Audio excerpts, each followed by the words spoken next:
I like tower defense games. I'm pretty sure that one of the 7 sacred trials you have to pass to enter Gamer Valhalla includes wasting at least 20 hours in Bloons TD6. Something I've noticed though is that many tower defense games fall into either brain dead easy or hair-pullingly frustrating. I suppose it just comes with the territory that you're either playing basically an auto battler or an economic simulator about trying to carefully balance your economy, defenses, and upgrades, all while repeatedly getting your head shoved in a toilet. But what if? What if there's an extra layer of flexibility in there? What if instead of being forced to watch as your defenses either easily obliterate all opposition or fail utterly and completely, you could directly intervene and reactively adapt to whatever your defense can't handle? Ladies and gentlemen, the action tower defense genre. Sanctum, Orcs Must Die, Dungeon Defenders are widely considered to be the 3 GOATs of the genre. But you've also got some more scrappy, newer challenges to the game. Kunutsugami, Path of the Goddess, Endless Dungeon, the sheer apparent insanity of Outpost Infinity Siege, and of course, the subject of today's video, Sentry.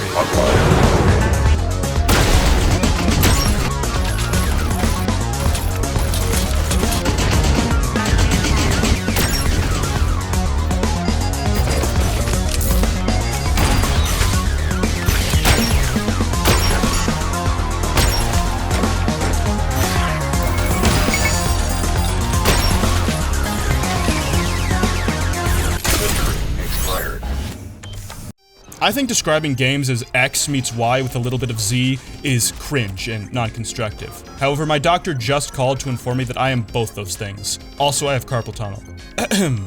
Sentry takes the first-person perspective and gunplay of the Sanctum series while mixing it with the terrain-based traps from Orcs Must Die, tying the whole thing together with a roguelike progression system and a star chart reminiscent of FTL. The gameplay loop, as it is now, early access game by the way, is split into runs where you navigate sectors, fight enemies, collect resources, and unlock new equipment for use in your current and later runs. You take the role of a Sentry. I'm pretty sure the all-caps spelling there is mandatory. You're one of several humans placed in cold storage on a spaceship to defend it in case of alien attacks. Unfortunately for you, there are many alien attacks in your ship's near future. Gameplay consists of a navigation and upgrades phase where you move your ship through a sector, spend resources to repair your ship and upgrade your gear, collect new equipment, and G-check enemy ships into slamming directly into your cruiser and launching a boarding party. Kinda funny that the alien armada's only form of attacks is to directly board your ship. You figure they have like, I don't know, missiles or something? Oh yeah, like that. Don't get hit by these, by the way, they make you insta-lose. Most of your time, though, is going to be spent inside your ship, defending one of several maps from waves of enemy combatants that get stronger and more numerous as your run goes on. Like other games in the genre, keeping your face unsmashed in requires using a mix of defenses you can construct and your First Amendment rights. There's a pretty healthy mix of different defenses and weapons in Sentry.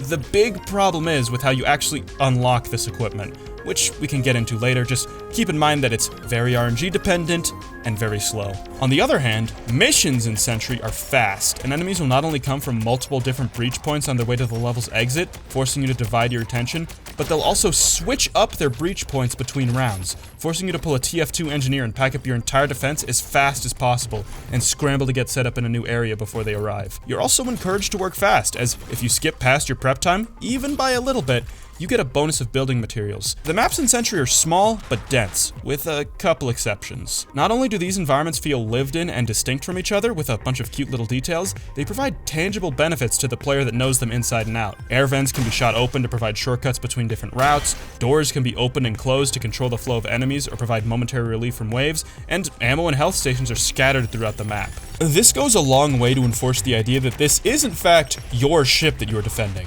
The maps feel less like these areas you're progressing through, and more akin to multiplayer maps in a shooter. You'll be coming back to them often, and you're rewarded for understanding each one and their intricacies.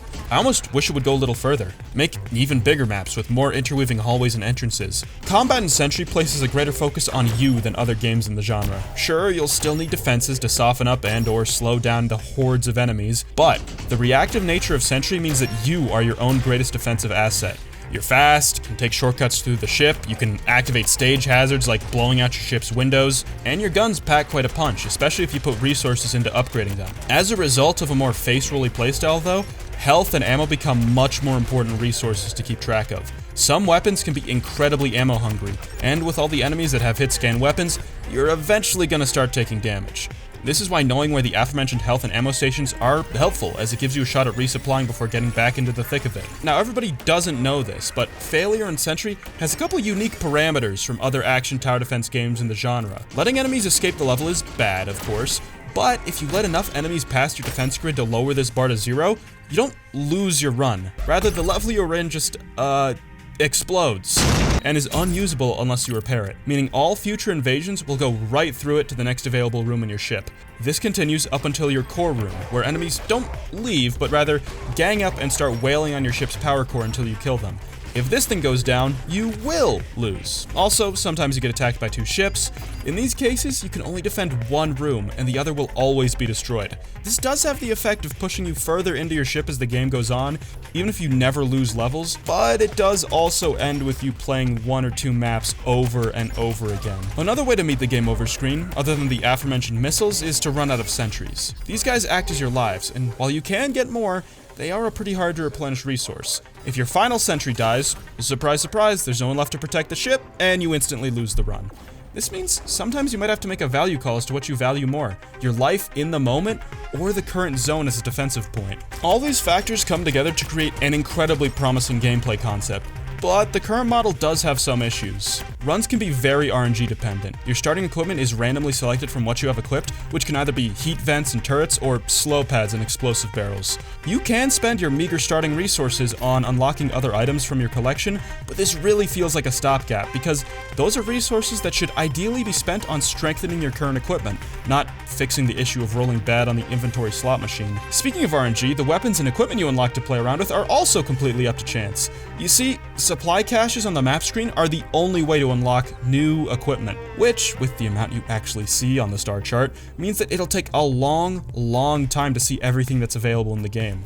This is compounded by the fact that you can also just get stuff you already have unlocked in these crates. Furthermore, just getting the weapon isn't enough. If you lose the run after getting the new item, that item doesn't get added to your blueprints, it's just gone. Like what happened with me in the first ever turret blueprint I unlocked after a dozen hours of gameplay. You need to either beat the run outright or reach a checkpoint and select the option to save your newly unlocked gear. And you actually have to pick that over the choice to increase the maximum amount of weapons or defenses you can carry into a mission. This creates a system that feels at odds with itself. Like, if I have good gear and equipment already, I might be motivated to just get upgrade materials from a cache, but then I'm passing on potentially unlocking cool new equipment like the railgun or the shotgun turret. But even then, it's a gamble, where you can either get lucky and get a new fun toy, or yet another explosive barrel to gather dust in your inventory. And again, better make it to that warp gate. Now, I feel like I am in no way qualified to comment on game design. Obviously, I was like a Warframe player in the late 2010s. But I do feel like, for a game like Sentry that places so much emphasis on preparation and choice, being so dependent on randomness for your unlocks and starting loadout, it doesn't make sense. Maybe having a character or class-based system for starting equipment could work better for giving viable loadouts along with a level of variety in playstyles. As for actually unlocking weapons in the first place, I think it should be completely separate from finding them in crates on the star chart, simply because it makes you choose between doing better on your current run or getting a new toy to play around with in the future. Maybe these unlocks could be tied to an achievement system? I mean, this is a roguelike, and achievement unlocks are to roguelikes what unethical cash shops are to live service games. This would free up the nodes on the in-game map to be unobfuscated choices between items you've already unlocked or materials to strengthen your current loadout. I also feel like, as is, gameplay in Sentry can get a bit repetitive. And the problem isn't the maps themselves. I mean, defending a couple of rooms on your ship is like the fantasy of the game. The problem arises when you're defending the same room 2 or even 3 times in a row against waves of enemies that are far too similar, with the exact same setup of defenses over the same duration of rounds. At that point, even the most detailed of maps will become boring and repetitive.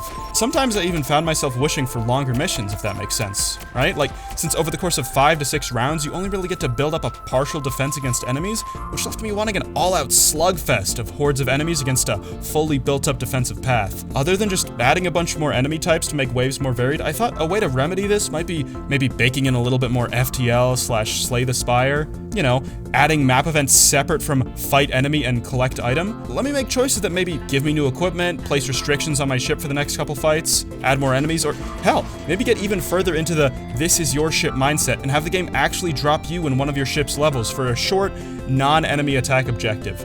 Maybe you have to find an alien drone within a time limit to avoid fighting more enemies in your next ship invasion, or repair some windows, eat lunch at the very nicely modeled food court. I don't know, the sky's the limit, man. Just give me something to allow me to appreciate these intricate interiors more. So, yeah, those are my sporadic and somewhat organized thoughts on Sentry. Overall, I love the game's concept, which is why I really want to see it succeed, and therefore I have to say it's just not quite there yet, which is why I suppose it's good that this game is in early access, with the devs making monthly updates going over what they're working on, like new enemies, designs for a shopkeeper NPC, that looks promising. So I'm comfortable saying that this is definitely a game worth keeping an eye on, and if it's on sale, or you feel like you could get some enjoyment out of it as is for the price, it's at least worth checking out in its current state. Alright, that's all I got. See you later when I finally take a spiral into the clockworks.